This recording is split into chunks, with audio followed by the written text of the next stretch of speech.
Okay, there we go. Hello, everyone. We're back. This is attempt number 2 at this stream. JX, if you want to keep the stream on your phone, just to check if everyone can hear you loud and clear this time. We had a bit of audio problems last time. Fingers crossed they're working now. If not, we might just have to knock this on the head tonight, but hopefully everything works. So over to you. Start talking. Let's hope it works.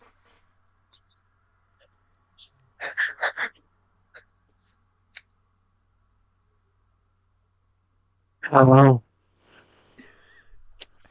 I'm JX Editor. That's your line. That's your line, dude. We might just I'm JXEDITOR.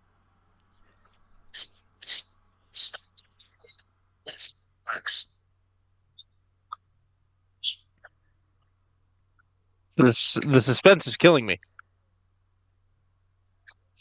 Hey! Hey, we work. Is it working? Is it working? Yeah. Is it actually? 100%. Yeah. You don't get to call it an early night.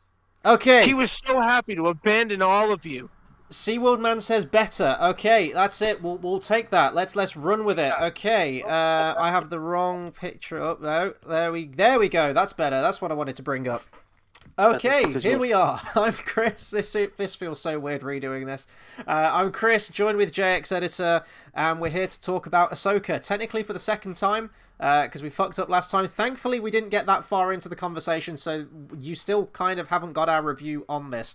We're going to go over the preamble again a little bit. Basically, what I touched on last time was saying that I feel like this series, from these first 2 episodes, feels very much like Rebels. Is it season 5? There were 4 seasons of Rebels, right? Yeah, this feels very much like Rebels season 5. I don't feel like this show does a good enough job of establishing these characters from the off. It feels like you need a lot of preamble, you need a lot of past history, or at least baseline knowledge of these characters. And that's kind of where I'm coming at this show from, because I've never watched Rebels before. I've seen bits of it. I know some of the main story aspects to it, the cliff notes of it, if you will.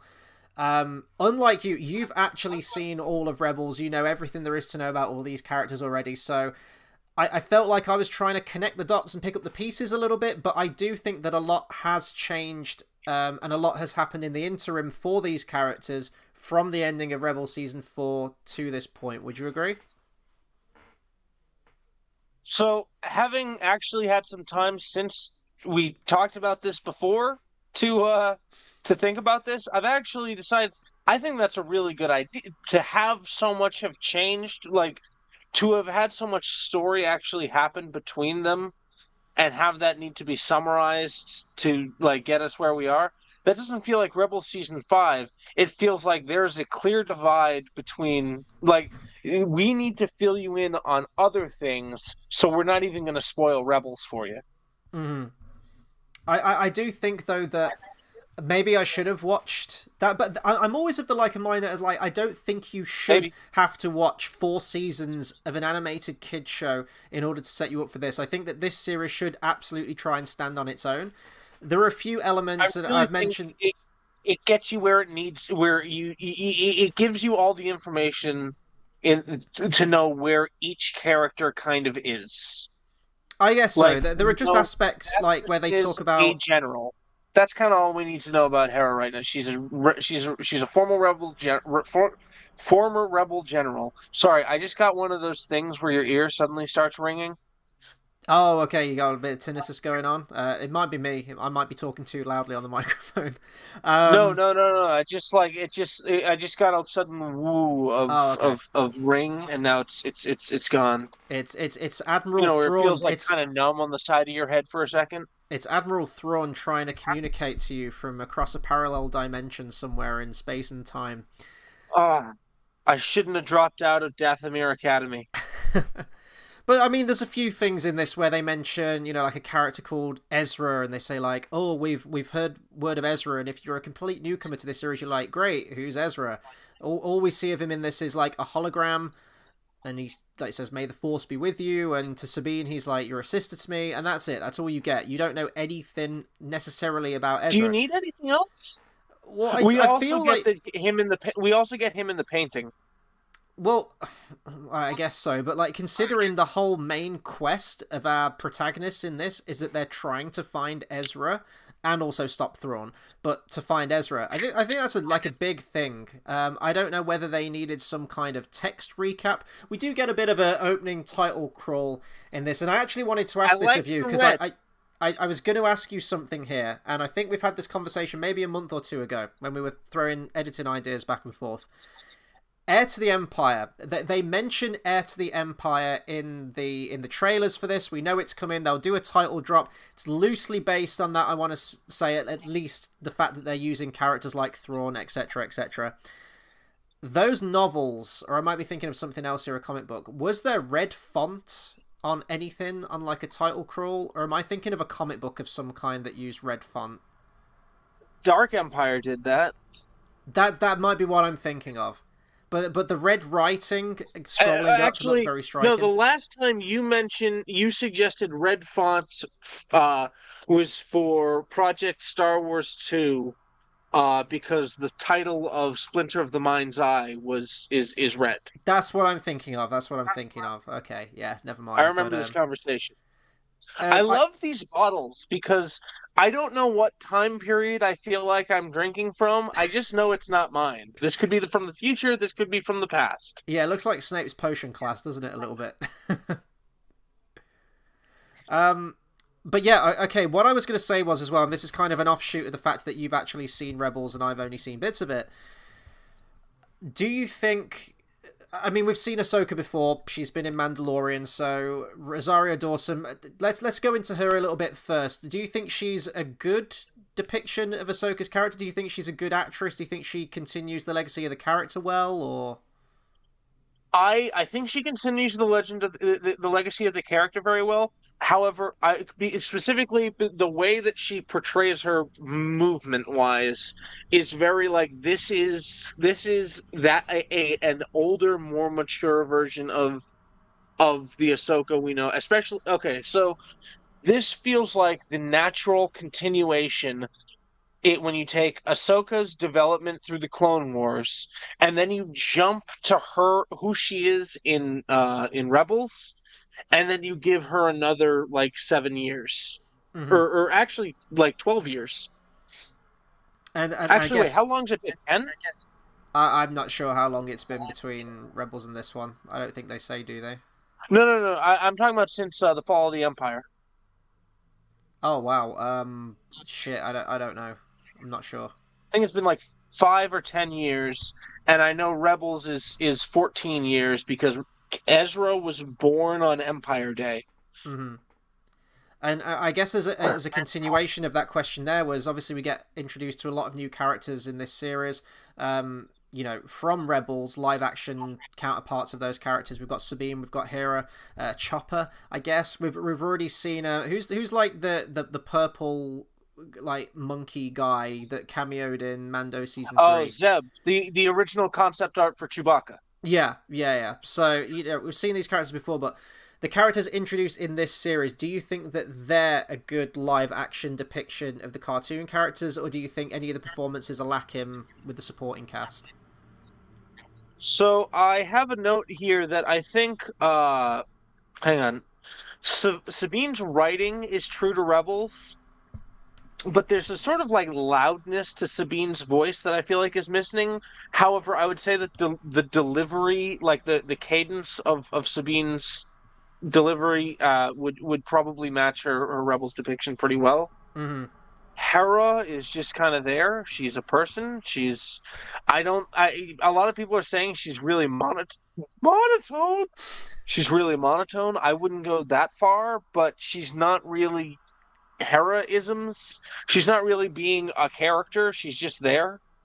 I think it'd be interesting to find out if any of the actors in this actually watched Rebels or spoke to the voice actors of the characters in order to capture the role, or if they just went into it cold and said, you're going to give me that script and I'm just going to act how I think that character should act. I think I know. I know how to better describe something I said earlier. Go on. So Clone Wars, Ahsoka is a Padawan. Rebels and also the end of Clone Wars, she's a knight, and I think she's supposed to be a She, like by this point, she's could claim the master role. Mm-hmm. I mean, the title of this episode was Master and Apprentice. I mean, this is where we kind of had this argument before, in that, you know, it's just that Ahsoka, she's not a Jedi. She doesn't follow the organized religion of the Jedi. Fair enough, I'll concede that point. But for all intents and purposes, in the context of the show and what she does, she's pretty much still a Jedi and does everything a Jedi would normally do. No, Yeah. she does not do everything a Jedi would normally do. She does everything a Jedi should do. You're referring to the fact that in, like, the prequels, they kind of sit around all day in council chairs and deliberate over things, whereas Ahsoka's more of a go-getter, get-it-done kind of character, right? Is that what you're saying? Yes. I guess so, in terms of that personality type, yeah, but in terms of everything, you know, using the Force and being mindful and lightsaber combat and all of the bells and whistles, basically, of what a Jedi does. Yeah, she's the best aspects of Anakin. I've heard her described. This isn't me who says. I've heard her described as this by a number of fans, but she's like the things we like about Anakin. So we'll go into the episodes proper in a second, but I just want to kind of get where we're coming at going into this series. For me, I mean, you guys know the drill right now with me in Star Wars. I'm basically done. I'm tapped the fuck out. I'm done. It's a dead IP for me. Having said that, Andor was fantastic, and it's one of the greatest tragedies ever. And I don't think I'm throwing hyperbole around when I say this. I genuinely believe that it's one of the strongest, like, certainly in, like, the Star Wars realm of things, it's one of the best written pieces of media in Star Wars, certainly since Disney's acquisition. By a country mile. I thought it was a fantastically well written series, well directed. The atmosphere was great. The characters were interesting. They were all well written and compelling. It was very much a slow burn, and I don't think that's a slight against the show, but I can also see why people wouldn't be interested in it if they are looking for lightsabers and pew pew explosions. It very much, you know, it wasn't that. It was a slow moving war series. That's what it was, and I think it did an excellent job. I'm really looking forward to season 2. So other than that little blip, I'm kind of done. And even when I was watching Andor, I was like, yeah, this is really well written, well directed, all of the accolades that I just said. But there was still kind of a part of me that it felt very fleeting. It was like, okay, that was fine. But in terms of Star Wars, I'm just like, yeah, it still hasn't rejuvenated my love for this IP or anything like that. So even going into this series, it did kind of feel to me, and still does, oh, that's another piece of Star Wars. IP is a thing. It's like, oh, this is another piece of content. This is another piece of Star Wars content. Looking at the horizon, what's on the horizon for Lucasfilm? I mean, I think they've basically just tanked. Willow has been removed off Disney Plus, so that no one can see it. It's almost been completely swept under the rug when that piece of shit sequel series came out. Indiana Jones and the Dial of Destiny's lost well over 100 million. There's a bunch of Star Wars projects on the horizon, I guess, but most of them will probably never ever see the light of day. We've got The Acolyte, which is penned and directed by Harvey Weinstein's ex-assistant, which sounds awful in every way, shape, and form, and I'm absolutely dreading. Whether I'll do reviews on that, I don't know. We'll see. Then there's a bunch of kind of like false promises of other projects that might come out. We've got a Rey movie coming out. We've got a Dawn of the Jedi kind of series, like the history of the Jedi Order, and then we've also got a film coming out that's going to be the culmination of the... I think Dawn of the Jedi is actually being teased in a number of shows. Well, we say this, but remember all the other projects that... what's her face? Oh God, Kathleen Kennedy promised before. We're going to get an Obi-Wan movie. That never saw the light of day. Going to get a Boba Fett movie. That never saw the light of day. It did, but not how she said. Wait a second. The first thing you listed was the thing that got adapted for TV. Yeah, but these were announced as feature films, motherfucker, with directors attached. You were going to have... I know, but the thing is, you said they never saw the light of day. They did see the light of day. Okay, then here's some that haven't. There's no daylight in a goddamn theater. You were going to get a Kevin Feige trilogy. You were going to get a Taika Waititi trilogy. Everyone was getting a trilogy. Fucking D&D, who wrote Game of Thrones, were going to get a Star Wars project to work on. Everyone and their mom was going to get a fucking project to work on, and none of them have reared their ugly head, thankfully. So these announcements, it feels like treading water. There's a lot going on in Hollywood at the moment with the writers and the actors strike. Who knows what can happen? Kathleen Kennedy's surely coming up to retirement age soon. So whether if there's a new boss, if there's a big shake-up at Disney, because Disney really aren't doing well at the moment, who knows what can happen with these projects, or indeed the future of the Ahsoka series. I don't know if this is being touted as a one-off series, or if they're going to want to try and turn this into a Mandalorian type situation where they're going to want to try and get multiple seasons out of this thing. But I do know that apparently one of these big feature film projects that they're doing is going to be a culmination movie where it's going to tie up all of the TV realm stuff. So Ahsoka, Book of Boba Fett, and Mandalorian is apparently going to all come together and into some kind of big feature film finale, which I still think will just get put on Disney Plus. I think it makes sense to do that. All of these series are on Disney Plus, and I think that's where, if there's any audience left for these shows, that's where they're going to be. I don't think you're really going to get asses in seats and get people in a feature film. That's just my thoughts on it anyway. So going into this, sort of like my overall opinions on Ahsoka from these first two episodes, have these two premiere episodes got me jazzed about anything? No. In fact, I was almost bored out of my mind. I will say this, and we've both got this, we've got more notes written on episode 1 than we have episode 2, so there'll probably be more talking points in Master and Apprentice than there is for Toil and Trouble. But none of these characters are interesting to me. None have seemingly any kind of personality. I guess Sabine gets a bit of surface level stuff. She's presented as a bit of a rebel, and I'm not talking in the case of Star Wars rebel. I mean, you know, she's kind of like a rebel without a cause kind of thing. She's sort of drag racing down the strip. She's not attending ceremonies and things like that. But Hera, and Mary Elizabeth Winstead as well, who's actually a pretty decent actress, just got nothing from her character. Ahsoka, very monotone, very one note. And I don't know if I can be too harsh on that, because I think you mentioned this before we went live, in that that's kind of what a Jedi is. And again, she's not a Jedi, whatever, the Jedi training. It is that very stoic, monotone, calm, collected approach to things.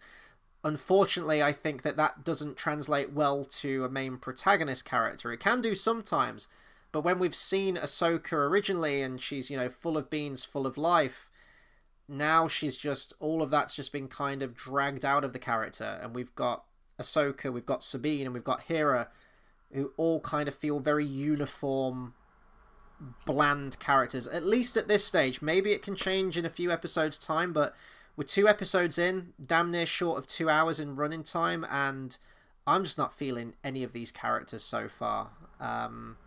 In our main sort of like motley crew of the rebels, I guess. But what's your take on it? I mean,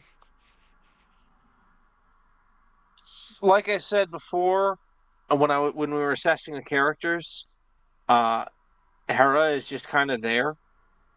Yeah.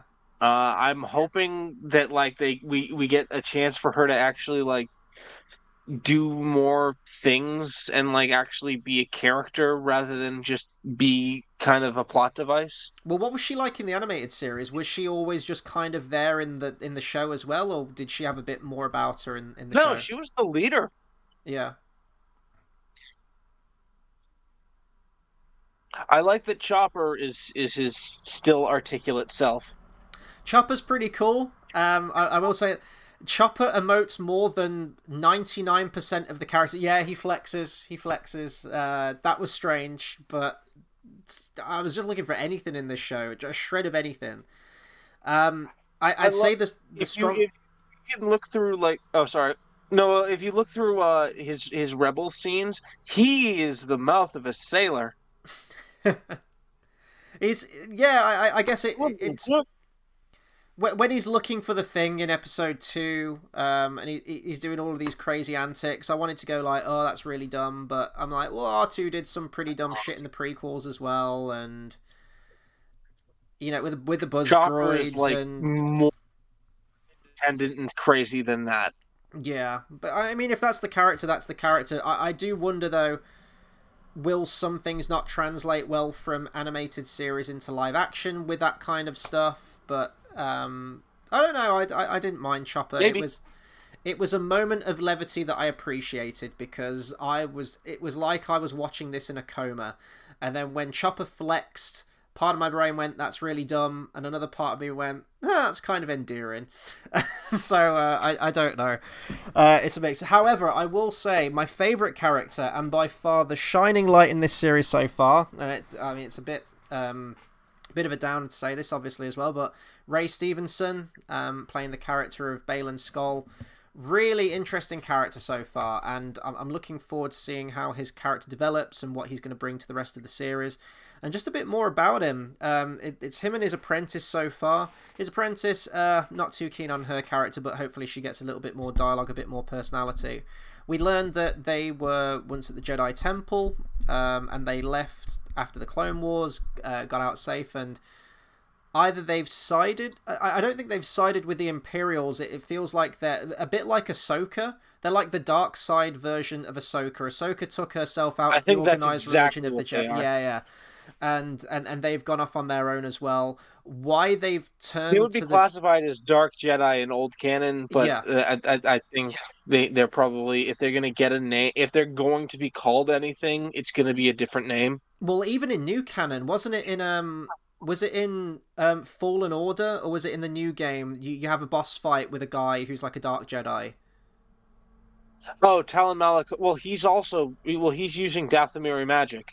Oh, okay. So there you go. Yeah, it's all tied to it. So, yeah, I don't really know what their angle is at the moment. Obviously, we know their goal is to bring they want to bring back Thrawn, but Thrawn is obviously tied so intrinsically to the Empire. But these guys and the Night Sisters as well seem like they're out of the equation of the Rebels and the Empire and whatnot. Morgan worked for the Empire. Say that again. Sorry. The lady worked for the Empire. Oh. So. Oh, okay. Oh, she was an Imperial governor. That makes them really less interesting then, because if it was that they've taken themselves out of all the organizations and everything, and they're kind of being their own thing. I guess kind of what Kylo Ren was offering Rey at the end of Last Jedi, but that didn't really materialize, and he just kind of goes back to being a cartoony, shouty bad guy who's still working for the First Order. Yeah, I don't know then, because it feels like, well, they are just like Sith Lords then, basically, because they are still working for the Empire and they're evil and they have red lightsabers. No, again, it's like Ahsoka, because Ahsoka's working for the New Republic, but she's still not a Jedi. These guys is not. I think that's actually a really good analogy you made when you said they're like the Dark Ahsokas. But he's a really interesting character. I think he's played really well. Physically, he looks very imposing as well. I like the look of the character, and yeah, I'm looking forward to seeing more of him. Unfortunately, obviously, if they tee up where his character's going to go on, it's going to be very difficult to do. Either you just write the character out, which I think they should. There was a to our friend Ray, or there was a dedication to him at the beginning of the end credits of episode 1, which I thought was quite nice. But let's dive into the episode now anyway. So we've got episode 1, we've got Master and Apprentice. We get the title crawl, as I mentioned. My first note comes from the title crawl, and I said, "Not another secret fucking map which is vital to the enemy's plan." Same note. Yep. So we're looking for a third map that leads to the unknown regions. Yeah. Turns out this one does not lead to the unknown regions, though. Yeah. It leads to a whole other fucking galaxy. And it's like, well, don't we already have maps on those things? Like, actual data at this point? Like, why have we got to... Why has this secret map showing us another galaxy? But then again, it's like another parallel dimension. That's what I got from it. Like, Thrawn was pulled into like a space-time continuum. It's just another galaxy. It's like, well, don't we have space charts on this stuff? Surely. Like, you can go to the Rishi Maze with it, which is a different galaxy, but it's smaller and not the galaxy they're going to. Traveling through hyperspace ain't like dusting crops, kid. Yeah. But when I read that, I thought, actually, Hell, the Yushan Vong in old canon traveled for thousands of years across the great expanse between galaxies. Mm-hmm. Yeah, when I read that about a map, Because it was I was, all uncharted. but again, I was like, okay, who made the same questions that I had from The Force Awakens? Who made this map? Why is it here? Who set this whole thing in like the questions that need to be answered, okay? And I just read that there's a secret map that someone's going for to find the location of the thing. I was almost getting PTSD from the sequel trilogy. I was like, oh no, it's happening again! I was expecting Luke Skywalker. The sequel trilogy gives you the information to figure out what the map is, but it would have been nice if they actually said what the map was. And it's they may as well have said that Luke Skywalker has vanished, because as far as I know, like, he's still out there. Like, how far away from the Grogu stuff is this? I mean, I figured this was like It's right after, isn't it? This is either during season 3 or after season 3. Yeah. So Luke's in his prime. Luke's setting up his school. Yeah, Luke's off like creating a new temple. Luke, who single-handedly pretty much saved everyone at the end of Mando season 2 and going like Ubermensch mode. Why don't they get his help? I have a note later on where they say something about, oh, wait, no, are you suggesting Ahsoka couldn't have done what Luke did in that episode? Well, I'm just saying, like, having Luke on board wouldn't hurt. Probably any Jedi. It's like here's the thing. It's like dropping 2 nukes on the same location. Yes, you will do more damage, but isn't 1 nuke enough? Well, I guess, but it's just, well, what's Luke doing? Luke's just pissing around doing nothing. A master and an apprentice. The little boy and the fat man. But they've Hiroshima said that, and Nagasaki. Well, they specifically say in this that, even for you, Ahsoka, these new foes are going to really, really test you, and it might be more than, you might have bitten off more than you can chew with these people. Paraphrasing, of course, but that's basically along the lines of what they say. Yeah, but she's Ahsoka, so that doesn't... She's been told that before. She's like, no, I'm the main character. But Ahsoka knows where Luke is. Like, she should go like, hey, dude, like, someone's talking about Thrawn. Like, if he comes Ahsoka, back... But here's the thing. Ahsoka doesn't think she needs help. That's the difference here. Ahsoka's been told she needs help by people who think she needs help. Ahsoka does not think she needs help. Wasn't, like, her whole motive at the end of Rebels to try and find Luke Skywalker or something, and then she got there and she just kind of said nothing to him? No, her whole motive at the end of Rebels is to find Ezra. Yeah, well, what was the whole Luke Skywalker thing then, or was she just there in Mandalorian? She was just there. Okay, so she knows where Luke is. I think she went there on her own free will because she heard her master's son was starting the new Jedi, and she was like, "Oh, hey, R2, man, it's been a while." Oh, we have, I should have brought this up, my bad. We have, Carl in the comments says, evening, gent. Sorry, I only just saw that now. How you doing, man? It's been a while. Hi, Carl.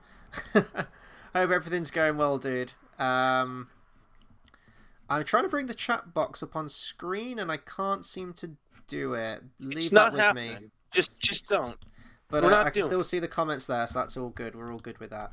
But yeah, I just think like she could get him into the fight if we want to. Anyway, I'm getting ahead of myself. Let's go back to the beginning. So, secret map, prisoner on board. I was like, okay. Oh, shit. That was a really dark thought that That's like hoping your grandparent dies so you get special treatment at school. Damn. Not like an important grandparent like your mom's mom or your dad's dad, but one of the other ones. The one who isn't Grandpa Joe. Oh, Grandpa Joe can go fuck himself. He's the real villain. He's the real villain of Willy Wonka. Get out of bed. Free chocolate. Yeah, I mean, he sings, I've got a golden... Charlie. Yeah, it's I've got a golden ticket, not Charlie's got a golden ticket, or we've got a... It's just I have. You, Grandpa Joe. You've just... Oh, my God. I hope... His Help daughter, us, Hugh Grant. his poor daughter that's just been slaving away for years as a single parent, trying to put food on the table, trying to take care of them, and that motherfucker can just get out of bed and just leap around. Anyway, I hate him. I hate you've like unlocked this part of my brain. We're talking about this now. I hate Grandpa Joe so goddamn much. It's not funny. oh no, what have I done? Okay, Oh my god! control your Like anger, control your rage. you're right. You're right. The whole lyrics of the song highlight what's wrong with this man. Uh-huh. Some very questionable moral. He's the one that forces Charlie to drink some fizzy lifting drinks as well. He's the devil on Charlie's shoulder. Anyway, He stole fizzy lifting drinks. good day, sir.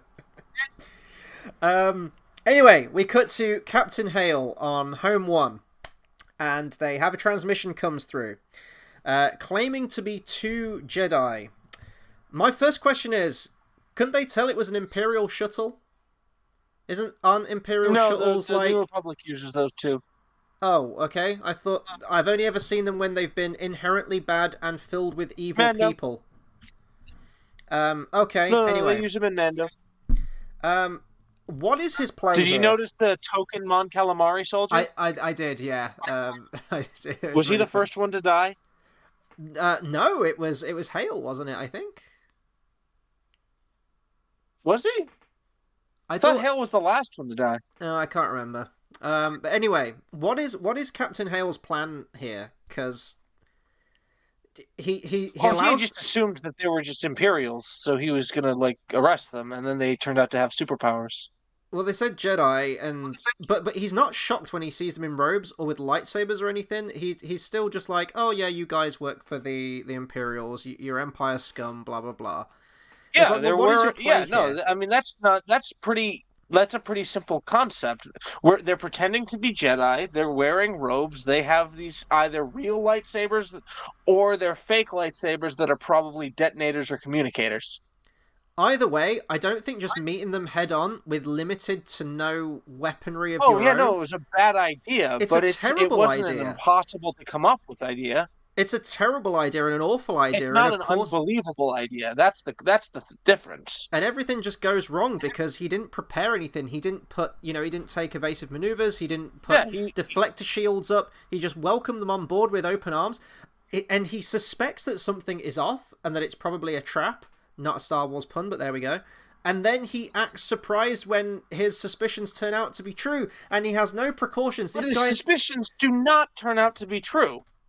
They do. Like, you're saying, everything he suspects. No, he did not assume that these people had lightsabers and superpowers. It's not even like this was... He was like, hey, I'm going to bring 8 armed men with me to meet these 2 people. And I'm going to arrest them. And then they have superpowers. I don't see what the problem is, Chris. It seems like you just want to be angry again. No. Are you okay? Do you need a Xanax? This isn't even What's Xanax again? I don't remember. It sounds like a Star Wars character. This isn't even like a Trojan horse situation. This is just, right, I've got suspicions that ship is probably dodgy and it's filled with a couple of really, really bad people. No. It's a Trojan dodo. And it's like, let's go out and meet them.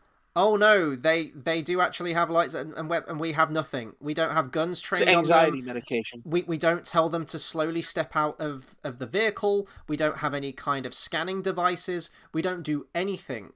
We stand toe to toe with these motherfuckers and they just carve everyone up on board. Here's the thing. It's not a Trojan horse. It's a Trojan dodo. Okay. Because Jedi do not exist anymore. Well, yeah, so that should send a red flag immediately, which I guess it kind of does because his suspicions are off.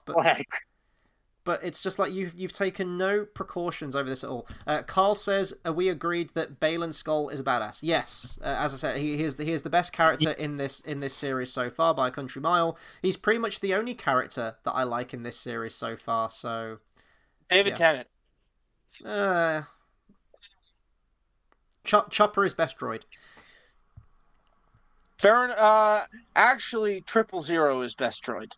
Well, to me, David Tennant's character just feels like a kind of stand-in K2SO kind of No, thing. no, no, that's not David Tennant. That's from the That's evil 3PO from the comics. Oh, yeah. Well, there already is an evil 3PO in this one that just says, like, oh yes, the enemy is getting away. I let them. They had a very compelling security clearance. There they are. They're taking off now.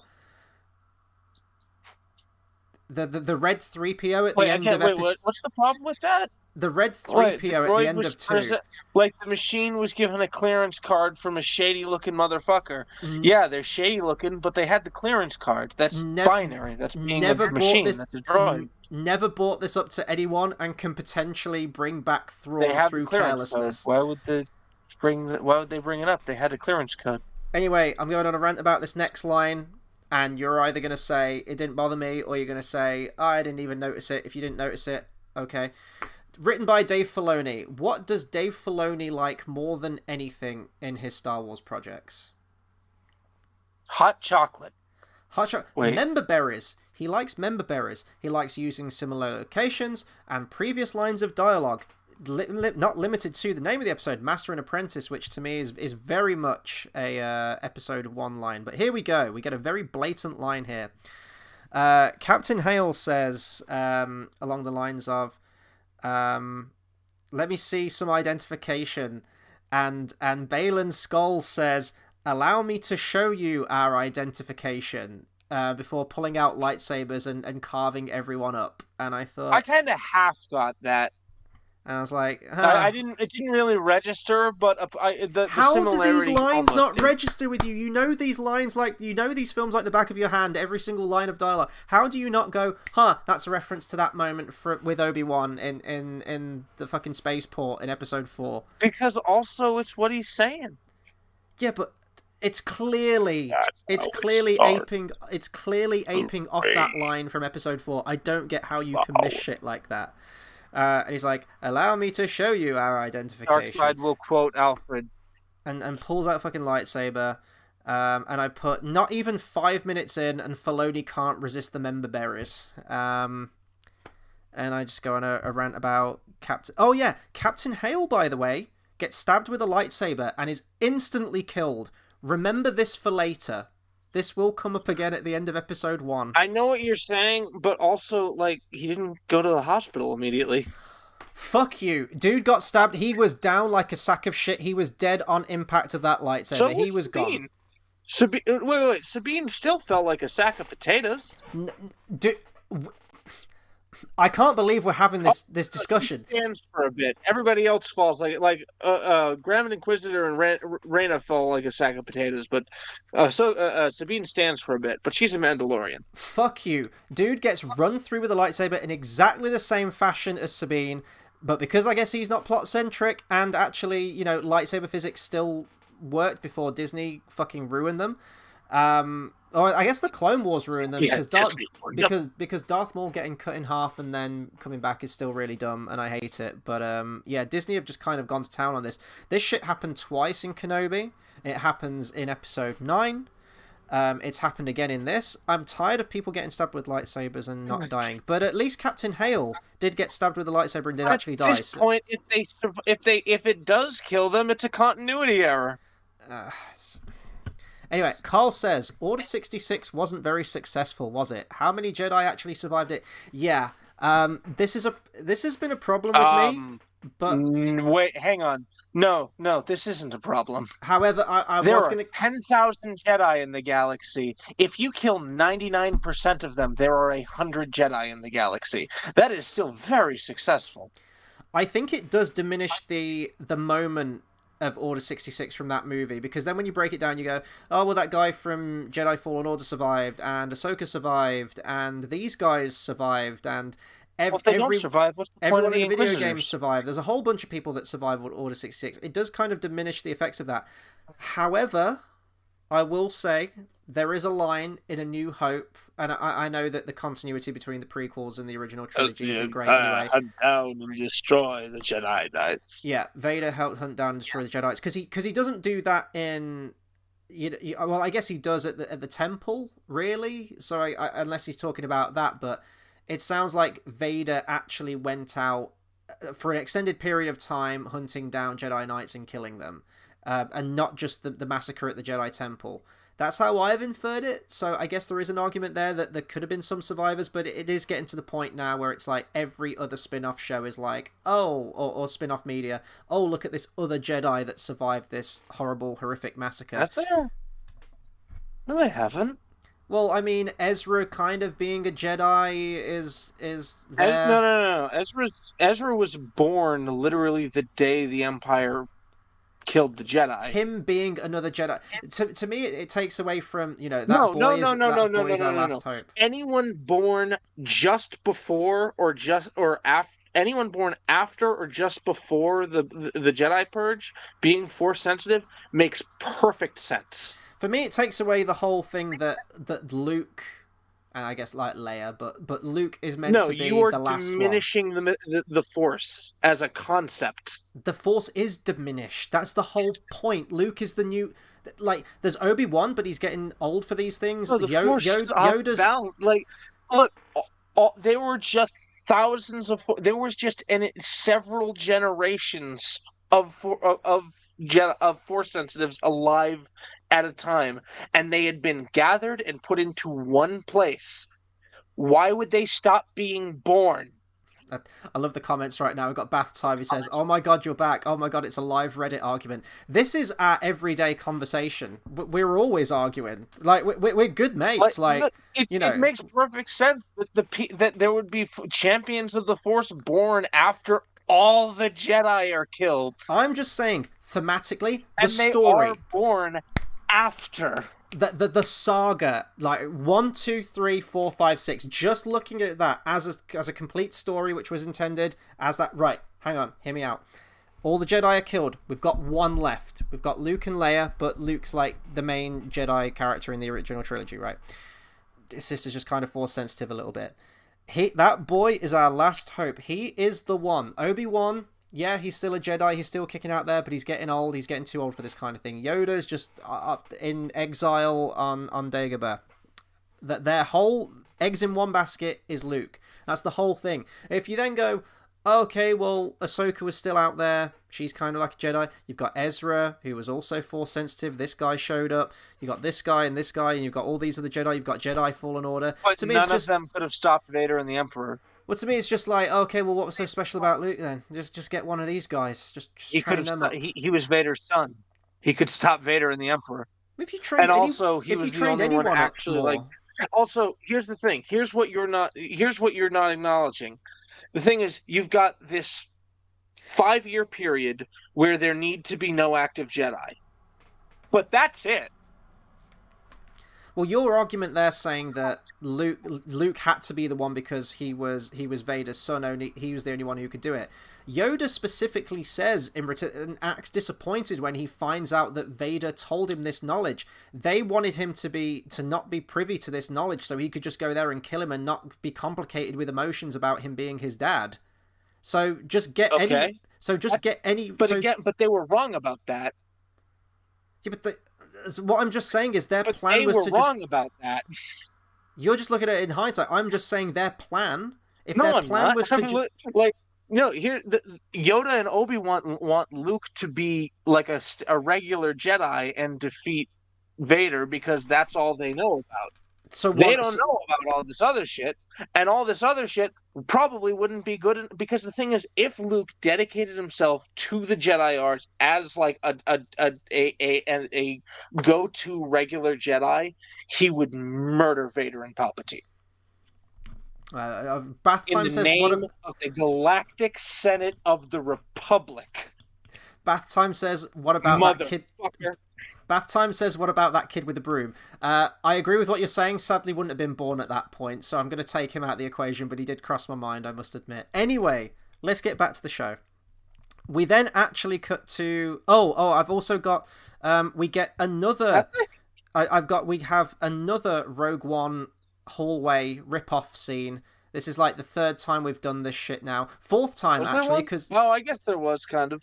It was almost Here's shot the for... thing. There are it a was lot almost... of hallways in Star Wars, so I feel like anytime somebody uses a lightsaber in one, somebody's going to be like, it's just a ripoff of the Rogue One hallway scene. It's like, you can't...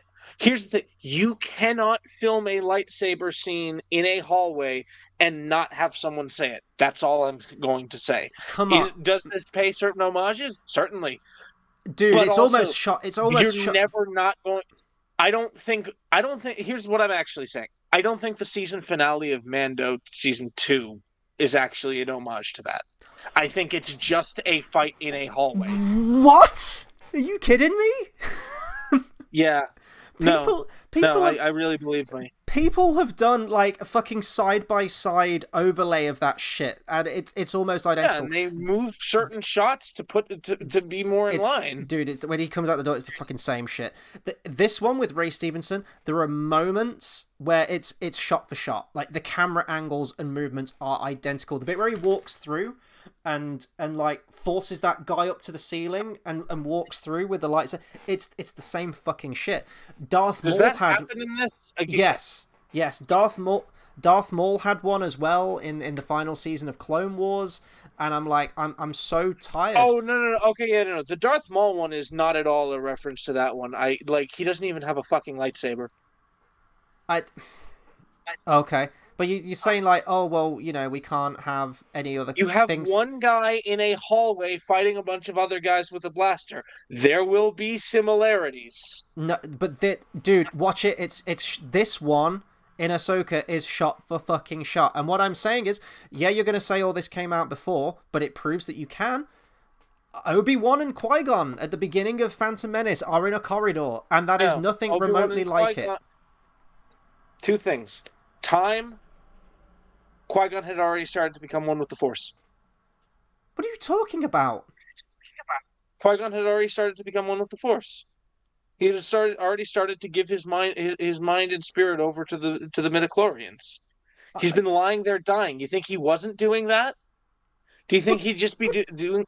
What? No, motherfucker. I'm talking about the opening of Phantom Menace when they're fighting the fucking droids in the corridor. Oh, I thought you were talking about the stab through the chest. We'll get to that. Okay. No, I'm talking about a fucking lightsaber fight in a corridor, and that is nothing remotely like this one. So it proves that you can do it. You just got to do it in a different way. This was a clear homage, like the camera angles, the over-the-shoulder shot, everything side by side, put it together. It's the same shit. There's a fight in front of a door, but is there like a hallway fight? I mean, it is hallway-y, I guess. Yeah. I mean, you get the droid it does. Bath Time says, is he inside a cardboard box? I'm not sure what that's a reference to. Is he inside a cardboard box? I'm not sure. Are you doing a Metal Gear Solid reference there or something? Behind me? Oh yeah, actually it could be you. Yeah, is he inside a cardboard box? Yeah, maybe. There's a song about that. I'm living in a box. There was a tornado warning, and this is covering a window. What, cardboard? It's just insulation. I'm sure that'll beat it, my dude. I mean, I'm not suggesting it would stay up. I'm saying it would block the glass, fall, and hit me, but then continue to get hit by glass that isn't hitting me. You know what you need? You need a leather belt. Have you ever seen the movie Twister? That's how they beat that monster tornado at the end of the movie. Helen Hunt and Bill Paxton. Flash is a bad show. What? I've been watching The Flash, and it just references everything that was popular at the time. And I'm just looking at it as like this look back at what was popular at the time. I was like, this show sucks. Wait, you've never seen Twister? Helen Hunt, Bill Paxton, 90s movie. I have not seen Twister. You need to see Twister. It's fucking great. Carrie Elwes is in that movie as well. Really good film. Anyway, on with Ahsoka. We've still got plenty more to do. We then actually cut to our titular character. Ahsoka goes Indiana Jones in for the map from Treasure Planet. And this is the fucking map from Treasure Planet. I actually wonder, watching this, whether this is some kind of like pre-VFX testing the waters thing, and they are actually working on a live-action Treasure Planet movie without us knowing.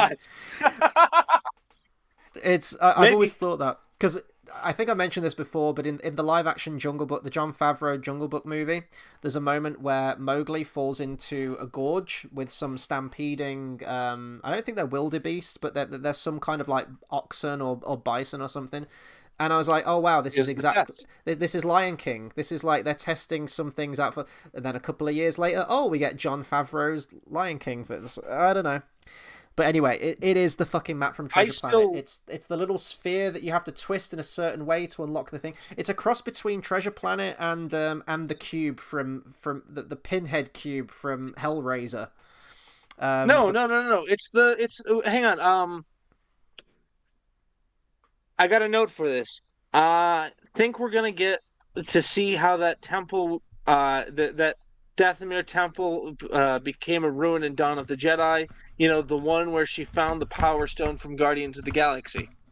Oh, yeah. I've just heard something that's blew my mind right now. Wow, okay. Bath Time says, you know the sequel to Twister comes out next year. I didn't know this, but apparently it's happening. It's going to start... You know the one who played that really butch female Imperial officer chick from that one random standalone episode in Mando Season 3? You mean the one who's been in numerous episodes? Well, she came back in it in like the last episode very briefly, but it was that one that was on Coruscant. She was also in a couple episodes of Mando Season 2. Oh yeah, I didn't remember from that. She's in it. Glenn Powell from Top Gun. I did not know that was happening. That will be terrible because it doesn't... Well, I mean, Bill Paxton can't be in it, can he? But why? It's just such a classic 90s movie. It's just going to be a remake of that, but probably a bigger and badder tornado shows up. Anyway, Ahsoka goes Indiana Jones in, and this feels like a video game puzzle.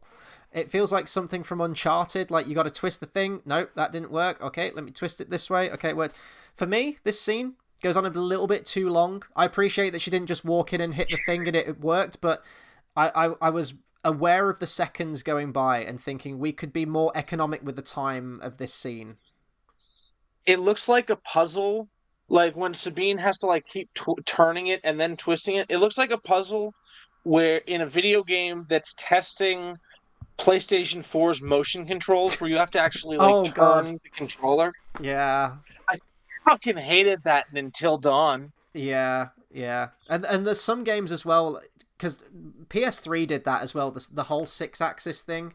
There's moments in, I don't know if it's Uncharted or another game, where you have to walk across a log and you have to balance the controller like when you're walking across a log.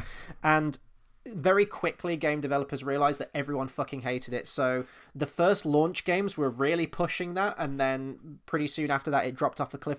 But there was always one game that would come out like 6 or 7 years into that video game's into that console's life cycle, right at the end, and there'd be one game that still tries to get it in there, and it's like, this feels so old hat right now. I'm just getting like flashbacks of games like that, dude. Yeah.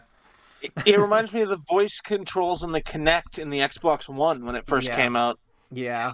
Like, I remember Rise, Son of Rome, which is a fun game, and you'd be running through the streets of Rome, and you have to yell into your headset, "Fire volley," and a bunch of flaming arrows would attack the Britons. Yeah.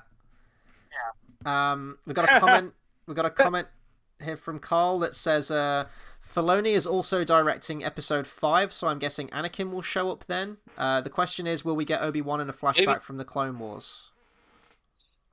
I think you hear Anakin in the trailer. I think there's new dialogue from Anakin in that trailer. Yeah, we will get Anakin. We know this. That's why he's suggesting that it'll be episode 5, because that's Filoni. And he also probably won't be de-aged again, like he wasn't in the Obi-Wan series, which means that some he was de-aged, just not enough. Was he? Yeah. He does not look good. That was de-aged? Are you sure? Yep. Because, I mean, as much as I call Disney their de-aging technology... Look at Anakin. Look at him in the Anakin makeup in the behind the scenes, and then look at him in the Anakin makeup. They removed some lines. They did what they could without actually, like, AIing his face. Well, I was going to say... Because they still wanted it... I guess they wanted it to still be Hayden, and not a computer's interpretation of Hayden, Well, which it still is. I mean, would do, and whatever people use for deepfakes. well, it still is. I mean, look at what Disney have done. I hate their Marvel films, but the de-aged Samuel Jackson in stuff like Captain Marvel and things like that looks fantastic. They did a young Kurt Russell as well in Guardians 2, which, well, at least at the time looked great. It might be a bit uncanny valley now, but we know they can do it. But True. Anyway. True. Anyway, so a bunch of random droids show up, like security droids that have got Magna Guard staffs and that make exactly the same noise as the Magna Guard staffs. And the droid to me sounded like Kylo Ren. I made a note about HK that. droids. Say that again? They're HK droids, Hunter Killer. Isn't that from Terminator? It's also from Knights of the Old Republic. Which came out after Terminator, right? One of the companions is HK-47. Yeah, that's from Terminator. The HKs, Hunter Killers. Yep, that's from that. He's like if Bender, 3PO, and the Terminator had a baby. Well, they don't do a very good job anyway because they get fucking owned straight away. And I have loads of comments on the choreography during the fight scenes in this series. Why do the droids wait to attack? There are multiple moments that I even paused the goddamn episode told them to. And they just stand around waiting for their cue. It's like the fucking Praetorian Guard fight all over again. It's like you could easily surround her during this. Or at least, if they were going to surround her, you could make the choreography work where Ahsoka's so good that she can get out of a situation like that. But don't just have them standing around in the background waiting to take turns. It's like, this isn't a fucking JRPG where it's a turn-based combat system. Like, you can all attack at the same time. Anyway, spoiler alert, they all get killed and Ahsoka lives to tell the tale. But they all activate a self-destruct protocol. And fucking... Yeah, I have a note about that. Fucking hell. In capital letters I have, Jesus Christ, that's one hell of a self-destruct.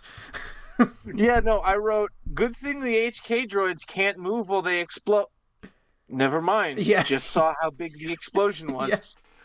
Because I thought she was just going to run away from it and get away, and they're just waiting there to explode a generally large but not insane explosion. No! Yeah, like, I went to see I went to see Oppenheimer last month, and even this self-destruct made me go, oh shit. Like...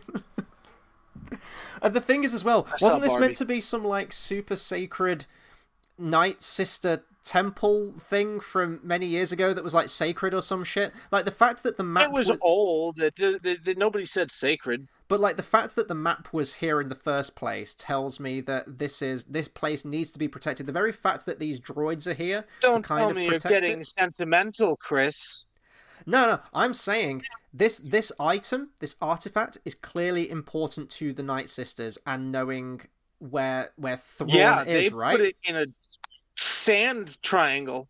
They put it in a sand triangle, but even though it was protected by like 3 HK droids, it didn't feel for some... It wasn't protected. They were getting it too. Yeah, for an item of that magnitude, surely you would retrieve it, like, you know where it is, retrieve it and move it to an easy, like a sacred location, like a good secure location that isn't just a hole in Egypt or wherever it was. And the fact is as well, when the self-destruct thing happens later on, when you have Ray Stevenson's character that goes there, he says something like, either they've got it or it's been vaporized. I think that's almost like a direct quote than what he says. If it was vaporized, doesn't that kind of fuck over the enemy's plan? Like, don't they need this too? Oh yeah, totally. So, 100%. What, like, did they send the HKs after Ahsoka, knowing that she was going to be there? Yes. Nothing about that makes any sense. I know, right? Oh, Dave Filoni, everyone. In Filoni, we trust. What a fantastic, consistent, phenomenal writer he is. It makes sense from, like, a serial standpoint, but, like, if you dive too much into it, it falls apart pretty quick. Do this is a horrible plan. That's a horrible fucking plan. Oh, like, of course it is, but, yeah. Like, send like a Flash Gordon kind of horrible. Like, send a bounty hunter or something, or, I don't know, send a whole armada there. Or, I don't know, if you know that... Clearly they know that Ahsoka's going to be there, right? They know that she's going there. Correct. That's why they've sent these HK droids. They know that she's going there. They know that she's going to the location, and she is moments away from retrieving this map. The map is there, and the HK droids will get it. Whether they know Ahsoka's there, they know they know to be prepared because they sent hunter killer droids. Okay, then send Ray Stevenson and his apprentice there. Mm-hmm. Yeah, no, I agree. But then the plot would be over, silly. Dave Filoni, everyone. He is the successor to movie Lucas. Look, this ship is too big. If I walk, the movie will be over. Anyway, so the nonsensical writing part is over for now. It will come back very, very soon. Ahsoka leaves. Want to talk Loth Cats? Want to talk? Sure. My next note is about her meeting up with Hera, so if you want to go into that first, we can do. I just want to say the Loth Cat looks a lot less cursed than it did in Mando. Did we see them in Mando? Yeah, it was on the planet with the Dathomiri wrestling. Not Dathomiri, the Zabrak wrestling Cara Dune. And with the bone broth in the bone broth episode. Oh, okay. Let me. Oh, wow. Oh, yeah. That's a bit of a chonker, isn't it? That one. Yeah. It's literally. It looks like they just added fur to the model from Rebels. Yeah. Like they actually here they took a cat. They looked at a cat. They looked at a Loth Cat, and they're like, let's try to make a realistic this thing with some aspects of this thing. And you can just tell that Disney were like, right, cute little cuddly plushy character, check. We've got no Grogu in this series, so the Loth Cat, we need to get as many scenes in with that as we can. It's going to be a Christmas bestseller, guys. Okay, after that, I've got the Ahsoka meets up with Hera. And I just put, this really is just the new series of Rebels. I think that's where it kind of came to a head, where she meets up with Hera and talking about past history stuff about Ezra and trying to find through. And I was like, if you're coming into this series completely new, it really doesn't do you any favors. It very much feels like a continuation, which of course it is, but it doesn't feel like this series has enough grounds to be its own story. It definitely feels like there's a lot of baggage that's required, or at least a little bit of base knowledge from that previous definitely stuff. Part of a bigger story. Yeah. My next note is Clancy Brown is back in this series. Didn't he play the devil guy from the prison episode in Series 1 of Mando? I actually have a note on this. So Clancy Brown is playing. He has voiced a lot of characters in Star Wars. He's a big voice actor guy, yeah. And you've got the Deveronian from Mandalorian season 1, yes, but also you have this governor from Lothal, who's voiced by Clancy Brown, and he was animated to look like him. So I think they were planning from the get-go to do this live action at some point. Mm-hmm. Maybe. Oh, so did he play this guy in Rebels then? The same? Was this He character played in the Rebels? guy in Rebels, and he's the one character Clancy Brown has voiced that has looked like Clancy Brown. Oh, that's cool then. Yeah, no, I didn't know he was in the show. They knew for a while that they were going to put this guy in live action. Yeah. I'm trying to think in Star Wars, has there been an actor that's played... I'm not talking about like an extra or something, like an actual, even if it's like a B or C character. There has. I'm trying to think. No, there really has been. Well, I mean, there's like Ahmed Best, right? There's like Ahmed Best who played the one guy in Mando, but he's like also a CGI character. But I'm talking about who's actually on screen, like not a CGI mocapped character. I still really hope that Jar Jar is the one who sent for him. That'd be cool. That'd be some multiverse. It would shit be going so on there. great. We then cut to Sabine, who's, as I said, like our rebel without a cause character. Sort of drag Actually, racing. can I just jump back real quick? I'd like to. Yeah. David Tennant's droid from the Clone Wars is in this. Yeah, so I couldn't remember this character when the credits. I didn't even know it was David Tennant. When the credits rolled, I saw David Tennant's name in there, and I messaged you, and I was like, "David Tennant was in this thing," and you were like, "Yeah, he was the voice of the droid." I was like, "Oh," and then I was listening out for it in episode 2, Toil and Trouble, and then I could hear it then. But no, I completely missed that the first time. Yeah, no, I didn't recognize his voice until I knew it could be David Tennant because I saw like the face, which is very recognizable. It's very like it's similar to the original Ralph McQuarrie, uh, 3PO, but also like kind of T-shaped. Hmm. Isn't there a And droid I was that like, looks like this in the sequel trilogy somewhere that's red? no, I feel like there's a droid with that shaped head in the sequel trilogy. I know I've seen that droid sounds before. sexy. Hang on. Do you know what kind of droid it is? You know everything about Star Wars. I have no idea. This droid is over 1,000 years old. It's seen. You remember when they're okay? Let me read this note. I recognized his face first, and opened my ears, and then I realized it was David Tennant. This droid helped every Jedi construct their lightsaber and has record of said sabers. Wonder if it will come up. Next note. Oh, it did. Oh, this is gonna drive me mad now. I know I've seen something, or is it in Rogue One? Maybe it could be in Rogue One. Oh, I'm gonna have to try and find that out. It's gonna drive me mad. I'm gonna have to wrap my brain about that. But yeah, I mean, I don't remember the character. He to me he feels like he's very much playing a K2SO type character. He's a bit wisecracking. He's a bit sassy. He's got the British voice. He is a several thousand-year-old droid that has helped construct every lightsaber. That's pretty cool. That's pretty cool.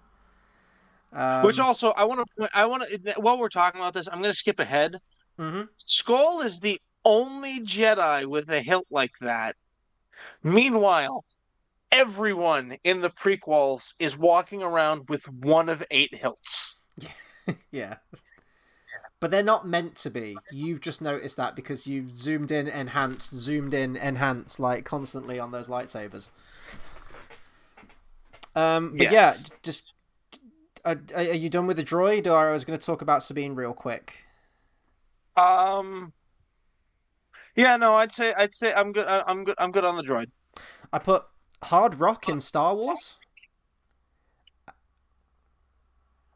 Sure. It was a little bit jarring. I know that it's, music is a big thing in Star Wars. Many different galaxies, many different cultures, I'm sure. Hearing an electric guitar and hard rock in Star Wars as she's driving around on this bike, being a bit of a menace. I get that you're trying to make her like an edgy, punky, angsty kind of character. Look up Tatooine Rhapsody. All I'm gonna say. It took me out of it a little bit. I was like, okay. It ain't quite space Vespers in Book of Boba Fett, but there was a moment where I was just like, oh, this feels a bit too... It's not as bad as Bear and the Maiden Fair electric guitar cover from the end of that one episode of Game of Thrones. Bear. That was terrible. Yeah, I hated that when that happened. I was so mad. There's like the worst things in Game of Thrones history. You've got Season 7 and especially Season 8 is at the top of the list. Right underneath it, you've got the treatment of the Martell storyline from Season 5. Right underneath that, you've got that electric guitar end credit song from the Bear and the Maiden Fair. Where's Karth? Where's Karth in Season 2? I never liked Karth in the books anyway, so I was glad when we got that story. Where does this fit? Where does Karth fit in that list you were just describing?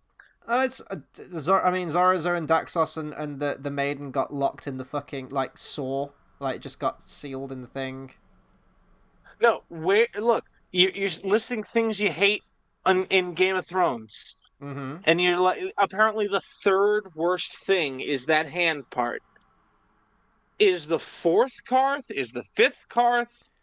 I don't have an opinion on Karth. It's the least interesting storyline in Series 2, but it also is in the books.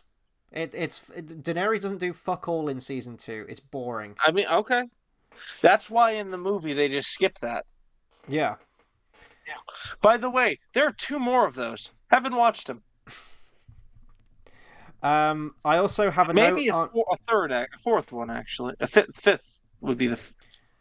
I think a lot of people have memed this and commented on it, certainly when the trailer came out. There's been a couple of screen grabs. Sabine riding that bike, I put, well, that's one reason to keep watching Ahsoka. Why is everyone cheeked up in this series? It's crazy. It's they're all wearing the same kind of pants as well. It's strange. Anyway, I put, why are all of the characters kind of boring and stoic with no personality? It must have hit me right around this time where Sabine was introduced. I was just getting nothing from these characters. I was getting no flair, no personality, no charisma, no charm. Nothing about our ensemble cast of characters in this is making me feel particularly compelled to them, or interested in their journey, or where they're going, or their emotional stakes in things. They're just all very flat and just kind of boring. They all feel like the same template character. Sabine just feels exactly how Hera is. It feels exactly the same that Ahsoka is. They just kind of stand there looking kind of blank. None of the actors have any particular chemistry with each other. They don't feel like they've had this long history with each other. I mean, not to keep bringing it back to the OT, but the actors in that were cast based on their chemistry with each other. Mark Hamill, Carrie Fisher, and Harrison Ford, of course. And all of them just work off each other so well, especially in A New Hope. They're absolutely wonderful to watch. I just get nothing from these characters in this. These are meant to be... And I'm surely this isn't how these characters act in Rebels. Surely there's a bit more to these characters in the interaction, I would assume. It's really interesting that you mentioned that, because literally today, I needed something to throw on to audio in the car, and it was like this video about the Phantom Menace, and it talked about the exact same thing, but with the cast of that, and just the prequels in general. Just like, hey, you look kind of like you two look really similar. You could be the queen and her decoy. Hey, you can do you can do an Alec Guinness. Welcome aboard. You kind of look like Mark Hamill. I think an argument can be made in a similar way that I'm sort of ragging on this with Phantom Menace, that everyone just feels kind of flat and boring and monotone, which, you know, I still do stand by. I still like the prequels, and there's bits that I like about them, of course, but I'd go so far as to say that, you know, Ewan McGregor and Anakin, by the time you get to episode 2 and episode 3, there's a bit going on there. There's some camaraderie going on there between the two of them. There's something, Not at all. least.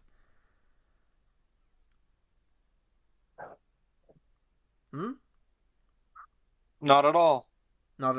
I'm just saying it's more than what we've got so far. So I'm hoping, what is this? It's an 8-episode series. Okay, so we've got 6 more weeks of this.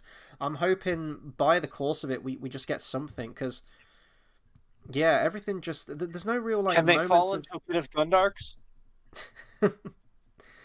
I'd take a nest of Gundarks at this point.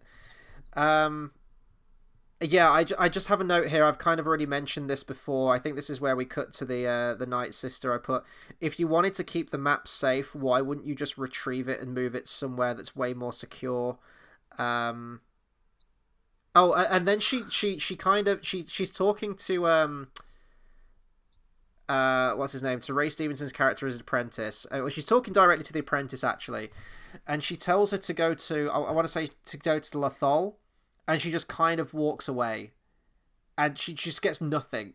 And then she's like, why do I need to go there? And then Ray Stevenson's like, well, that's where Ahsoka's apprentice is. Like, you need to find her. It's like, well, why would she be so cryptic? Why wouldn't she just be like, go to the Lothal system? I don't know why she's Palpatine now.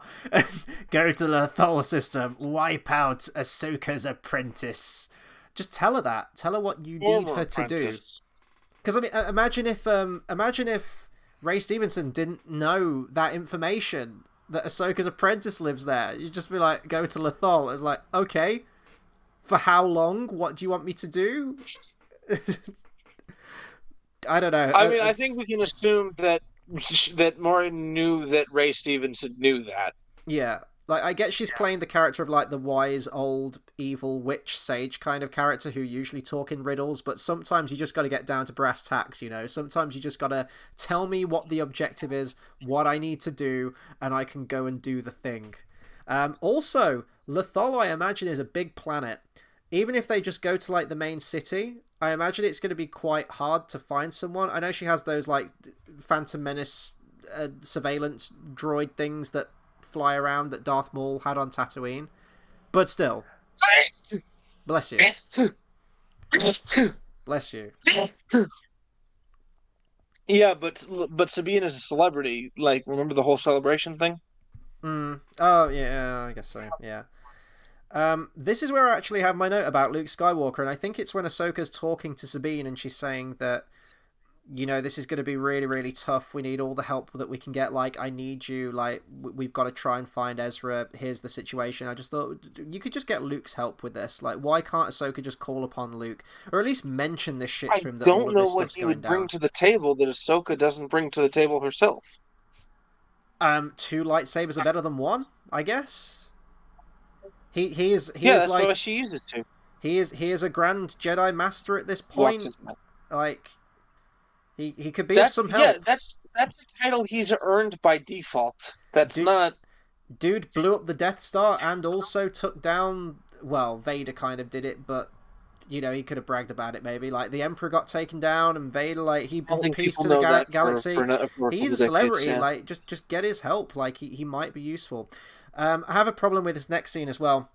She asks Sabine's help to open this map up. For some reason, she can't open this map. Sabine has it. She does a couple of little twists and turns here, and she pretty much activates it straight away. Not much of a sweat. And Sabine's being clearly shifty in this moment, and she says, well, can I take the map and take it to another location, and I'll take a closer look at it. I need a different environment to work at. And Ahsoka clocks this, and she knows that Sabine's probably going to be very brash or go off on her own accord and do something, and she cuts it dead and says, no, the map stays here. Like, I'm going to keep a close eye on you, okay? The map stays here, figure it out. I'm going to go out here. And she leaves Sabine on her own with the map, and she's clearly suspicious about her, and Sabine's being really shifty. Ahsoka goes out, and I think she talks to Hera, or she talks to the David Tennant droid or something. I can't remember. There's a conversation there. And she comes back out, and Sabine's gone. And then she's really pissed, like, oh, why would she leave? It's like, you turned your back that she was going to leave. That would be the first thing, of course, that she would do. Why are you acting surprised about this? And then she gets all pissy and moany about Sabine, saying that she's arrogant and impulsive and blah blah blah. Literally all the things you were when you were Anakin's apprentice. Continue. Yeah. The last note that I have on this episode is sick to death of people surviving being stabbed with a lightsaber. That's it. Sabine gets stabbed. I guess it's kind of like another parallel to the sequel trilogy. I mentioned the whole map to a certain character at the beginning in the opening crawl. This is a character getting hit, like, mortally wounded with a lightsaber, and then at the beginning of the very next episode, they're absolutely fine. Nothing's changed. Why did that event even need to happen in the previous episode? I'm referring, of course, to Finn with Kylo Ren slashing him, and then he's just absolutely fine in the next episode, and nothing's really changed.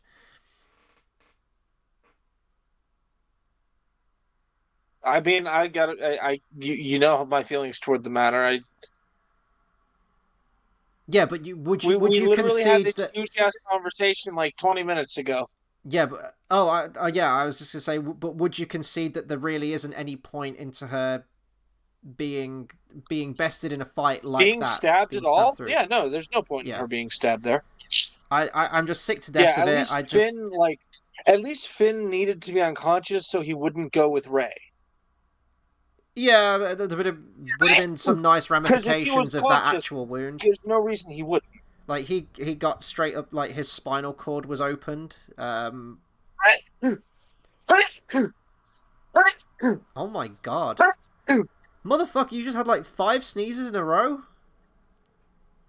That's 4. Who does that? But yeah, it's just, I'm so over, like, the whole lightsaber combat thing now of someone getting stabbed by it has just been completely thrown out the window. And to me, it just breaks from the established canon of the original saga. It's just, you look back at things in that now and you're like, well, you know, Qui-Gon getting stabbed, oh, no biggie. someone could have just healed him up. Shmi Skywalker dying in Anakin's arms, well, he could have just put some of his life essence into her to bring her back. The same with Padme or anything. Like, things meant things in the saga, and there were limitations to the powers and what could be done. If someone got stabbed with a lightsaber in combat, like when Palpatine does a 720-degree corkscrew and stabs like the 3 Jedi Masters, Kit Fisto, CC Tin. If you threw them immediately into Bacta, they'd probably be okay. Yeah, and in this, it's just, in the next episode, which I guess takes us on to episode 2 now, Toil and Trouble, I don't have many notes on this, so I'll breeze through this. She gets a scar, like, she would have, like, a huge burning hole buried all the way through her kidney and, like, her rib cage and other internal organs. Probably a bit of her, intestines, would they be up that high? I don't know. It would have done some fucking damage. And she's just a healed over scar, and she's fine, and she's absolutely fine, and she's getting back to what Sabine was doing in the first place. So just narratively, I'm looking at that thinking, well, what was the point in having... It felt like we just needed a lightsaber fight in episode 1, because that's all Star Wars fans seem to appreciate now. No one watched Andor, no one talks about Andor, unfortunately, and people don't like it because it didn't have any pew-pew and it didn't have any lightsabers. So let's throw I gotta point out, like, I don't think... This is an analogy for everybody who didn't like Andor, but I will say the only person I know who didn't like Andor literally has brain damage. Say that again, sorry? The only person I know who did not like Andor literally has brain damage. I'm not saying they're related. I'm just saying. No, I know a few people that don't like Andor or are really bored of it. And here's the thing, like, if someone says, I didn't like Andor, I thought it was slow and boring and didn't feel like Star Wars, I will concede that point. And I think the reason that I liked it was because it felt so very un-Star Wars, because I'm kind of over Star Wars now. So it felt like a breath of fresh air. It felt like something that Actually, there was another person I know. Movies Remastered also didn't really like Andor. So 2 people I know who didn't like Andor have brain damage. We've got Mythic Dawn in the comments that says 360p Ahsoka Tano lolly hentai. So he also went to those same websites looking for Ahsoka. Yeah, so story about that. I was trying to find these episodes earlier because my Disney Plus wasn't working, so I had to try and get these episodes watched elsewhere. And yeah, I went to my usual... Oh, we have lost JX. Wow, we really have lost JX. Okay, he might be... Oh, there we go. I went to my usual... No, sorry, I just had to let something out off screen. And yeah, there's a whole bunch of Ahsoka porn. There you go. There's just sharing that information should anyone be interested. Okay, yeah, so first note I just had somehow Sabine survived. What was the point in stabbing her in the first place if in the very beginning of the next episode she's just going to be absolutely fine doing exactly the same thing she was already doing before the lightsaber fight? There's this whole thing where they're trying to track the Night Sister. They're trying to acquire a hyperdrive, and they trace it back to Corellia, which is the shipping yards. And apparently Ahsoka says something like, we need to find this Night Sister woman. And they're like, oh yeah, well she had like a business set up of some kind, or she had a couple of base of operations on Corellia. And Ahsoka says, wait, did you check these businesses? And they were like, no. It's like, we searched everywhere for this Night Sister lady and we couldn't find her. It's like, but she had a stack of businesses on Corellia. And I get what they're trying to do there. Do you? Which is that the New Republic does not run well. Oh, come on. It's just like, we've looked everywhere. It doesn't. We didn't. It's never been portrayed as a well-functioning government. But it feels like they're overcompensating in the stupidity department. For them, like, they're overly not functioning. I can attest to that. Yeah. Like the whole argument about the Jedi Order, right? That they're just heads buried in the sand, and they're incompetent, and they don't get anything done, and they're passive, they're overly passive. I can absolutely see that, but to me it feels like they're very idealistic but very, very ineffective. Yeah. And if this is a way to tie it into the sequel trilogy, which I really hope it doesn't, but it feels like it's going that way with Mandalorian season 3. It feels like they're nerfing them down so hard, because even if you get to episode 7, it's just like, well, how was Starkiller Base created under the New Republic? Like, did they know about this? And if they didn't know about this, how did they not know about this? Wait. What are you that's the most obviously answered question. What? But yeah, well, if they didn't know about it, how did they not know about it? You're gonna actually like hollow out the core of a fucking planet? What are you talking about? How did they not know about it? Ilum is a hidden. Ilum was a planet that only existed in the Jedi archives that the Empire exclusively had access to after the war. Okay. So you just don't create any record of this one planet. Do you have any idea how big a galaxy is? Where do they get these resources from, then? You know, because Leia clearly knew about all of this shit in the First Order, and nothing was getting done about it, so... Is that part of the ineffective government of the New Republic? Bloodlines. There were a number of sympathizers in the New Republic government, specifically the ones who seem to be representative of certain political parties in the real world. Read the book Bloodlines. I won't, because the sequel trilogy is hot fucking garbage, and the shows need to break away from that. But they're doubling down. Rey movie. Coming soon, possibly, maybe, to a cinema near you. If cinemas are even still going at that point, we'll find out, because Hollywood's kind of in a dumpster fire at the moment, and all the better for it, because 2023 has been absolute trash.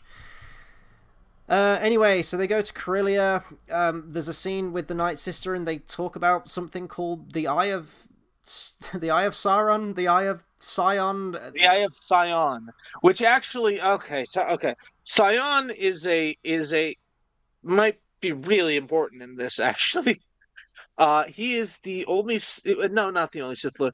In Legends, he was a Sith Lord who was able to, you know how the dark side is fueled by anger and pain? Mm-hmm. So he was able to use that to keep his body functioning, and it was so incredibly painful that it was self-rejuvenating. And so essentially he beat death by being in constant anguish. Wait, isn't that kind of what Darth Maul did when he got cut in half and kept himself alive? Kind of. Actually, yeah, kind of. Actually, it's what it seems a lot of Darksiders are doing. Maybe that's how he did it the most. He did it to the highest degree. He had the nickname from the Kwame Han Solo-esque character in that video game, sleeps with vibroblades. That sounds Hang on, I'll send you a picture of him on Facebook. You'll get it. Sleeps with vibroblades. That sounds like a title of one of those Ahsoka Tano porn videos that I really walked into that one. Mythic I Dawn walked right into that one. Mythic Dawn says, maybe you already covered this, but shouldn't there be 0 Jedi alive from episode 4 to episode 6? Completely cheapens the Luke story, in my opinion. Haven't paid attention to anything Star Wars since episode 8. Yeah, so statistically, I don't think that actually. I'm rather indifferent to the matter. Okay, we did go over this earlier. Yeah, I just sent you the picture. Okay. So yeah, we did have a discussion on this earlier. I'm in agreement with you, Mythic Dawn. I think it does cheapen the story. I think if you look at Star Wars in the context of the complete story, which was episode 1, 2, well, I guess the story was already told from 4, 5, 6, but 1, 2, and 3 in there as well. Yeah, I feel like it does. It's the whole thing that Luke is meant to be the chosen one, I guess, or he is the one who is going to bring balance to the Force. Here's why it doesn't matter Anakin, to me. But yeah. Here's why it does not matter to me. Luke's defeat of the Vader and the Emperor has nothing to do with the fact that he is a Jedi. I mean, yeah, it has to do with the fact that he is not a Sith. In fact, everything he does, despite the whole "I am a Jedi like my father before me," it's very not that sentence in and of itself is not very Jedi, considering the whole "like my father before me" part is kind of antithetical to the whole Jedi beliefs. Luke didn't beat Vader by being a Jedi. He defeated Vader by being his son. Well, yeah, that is what turned Vader. Yeah. That is what saved Anakin. Now look at the picture of Sion, please. Have you sent this on Facebook? Yes. Oh God. It's like the Terminator had sex with Kratos and then caught grayscale. No, that's look at that. Let's get him at another angle. That's a face only a mother could love right there, isn't it? But yeah, Mythic Dawn, I'm completely with you there, 100%. The core of Star Wars is Anakin and Luke's story of the saga. And yeah, I do feel if you've got like a whole motley crew, a whole shit ton of Jedi still alive, then yeah, it's just... Oh, it's like every generic bad guy in Star Wars ever created. Yeah, no, that one is the Force Unleashed 2, which everything about that game sucks. DLC model for it. Like, look at that. Hang on, I sent it to you again. I won't say everything about it sucks. The graphics are very nice. It was very it's like Martian Manhunt. It's like a roided out Martian Manhunter. But yeah, Mythic Dawn, totally in agreement with you. But yeah, earlier on I did go on a tirade about that, and I do think every single new Jedi they keep introducing through all of these spin-offs and TV shows and graphic novels, video games, whatever you name it, I do think it is diluting the story. I mean, the story's fucking dead. Actually, that's not what Mythic Dawn said. Mythic Dawn says after episode 6, so he is acknowledging that it's really until episode 4 that it was quote unquote established there are no Jedi at that point. Yeah, but as I say, you know, we've got Ahsoka, we've got these Dark Jedi, we've got Ezra who's still out there, we've got Sabine who's now training to be a Jedi. There's a lot of Jedi still. So yeah, that's my thoughts on it. And then the last note that I have is that Sabine has a Mulan moment at the end and cuts her hair short to look the part of her cartoon character again. Oh, I know why that was. Do you know why that was? Is it to get her head in the helmet into the Mandalorian helmet better? No, it was because that they were matching a scene, the last scene in Rebels. Oh, okay. So is this like overlapping with Ezra, like Ahsoka walking up to her in the robe? Well, she's got the armor and the helmet in front of the painting. That is the last scene in Rebels. Didn't Ahsoka have a staff in that though? Yes, she did. It was very, very little Bo Peep. But she didn't have the staff in this. Yes, she did not have the staff in this one either. But didn't Filoni also write Rebels / direct? I'll be honest. I figured they just had no fucking idea. Like they're just like, what if she has a staff? Yeah, but and then they're like, we couldn't write in the staff. We really had no fucking clue. I was like, all right, but you could because he wrote / directed all of Rebels, and would have said Ahsoka appears in Jedi regalia with the staff. Would have to have been in either. It would have had to have been at that temple. Like she would have had to have gotten it before that scene in Ahsoka, in that episode of Mandalorian, or in that episode of Book of Boba Fett. It was the staff of Ra, like or why... between, but you have to just like kind of have it and be like, this is what this is. By the way, I'm gonna sneeze again. Okay, get it out of your system. 2, 3. 3 sneezes. You get a wish. I say you could have done like a Staff of Ra thing from Indiana Jones, where she's got to put the staff in the thing, and then that lights up the location of where the little treasure planet map thing is. Flash. Yeah. I don't. So this breaks its own canon. Egyptian gods and staffs. this breaks its own canon then. A canon that was already established by Dave Filoni, and he's broken it. So which one do you go with now? Is Rebels the accurate ending? Is this the accurate no. one? Listen, if the difference is if the question is the question of canon, does Ahsoka have a stick at this point in the story? The answer is canonically no, definitely not. Yeah, but I'm just saying The Ahsoka one is definitely the canon one. But didn't he fucking watch the ending and go, huh? She's got a staff there, and if I'm recreating this scene verbatim, it must have slipped his mind. Like there's an interview with Sam Witwer actually, which is really funny. Yeah, Dave Filoni, the successor, the chosen one, the prophet, the true successor to George Lucas. Everyone, in Filoni we trust. There's an interview with Sam Witwer saying that originally there was a line where Anakin says to... Oh, I think it's the episode where the Mortis arc, and doesn't he see Shmi in that, in one part? He says, he's talking about Padme, and he says, like, I'm married now, like, I have a wife, like, I think you'd really like her, Mom, like, if you met her. That was in the script. And then Sam Witwer stopped and went, Dave, Shmi has already met Padme. They had dinner together in Phantom Menace. And then he went like, oh shit, yeah, no, you're right. And he like quickly grabbed the script and had to do like some rewrites in it. This is our guy. So yeah, I guess things do slip his mind that are pretty integral to these characters. But still, in Filoni we trust. Everything is consistent. Everything is all tightly knit together, with no continuity errors in anything, even in his own canon. That has never been the slogan of In Filoni We Trust.